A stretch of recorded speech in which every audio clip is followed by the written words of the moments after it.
ચલો second example લઈએ. Second એક્ઝામ્પલમાં આપણે લઈશું મર્ક્યુરસ chloride which is most IMP1. ચલો જનરલી સ્ટુડન્ટ શું કરશે કે Hg2Cl2 એટલે કે Hg2Cl2 જોઈને આનું ડિસોસિએશન આવી રીતે કરશે Hg2Hg અને 2Cl આનો KSP જ્યારે લખવાનું થશે ત્યારે આ 2s અને આ 2s એટલે કે KSP 2s2 જેનો આન્સર અલ્ટીમેટલી આવશે 16s4. પણ આ આની સાચી કેલ્ક્યુલેશન નથી. આ કેસમાં તમારે થોડું ધ્યાન રાખવાનું છે કે મર્ક્યુરસ જે આયન છે એનું સ્ટ્રક્ચર એવું છે અને એનું ડિસોસિએશન કેવી રીતે થાય છે. તો આપણે એ જોઈએ કે મર્ક્યુરસ જે આયન છે એને કેવી રીતે આપણે સેપરેટ કરીને લખશું.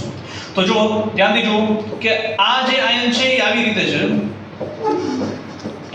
તો આ જે મર્ક્યુરસ આયન છે એનું સ્ટ્રક્ચર આવી રીતે છે Hg Hg +1 એટલે આ એક આખો આયન એક જ છે એટલે કે આની સોલ્યુબિલિટી આપણે શું લેશું S લેશું અને આની as it is regular 2s લેશું.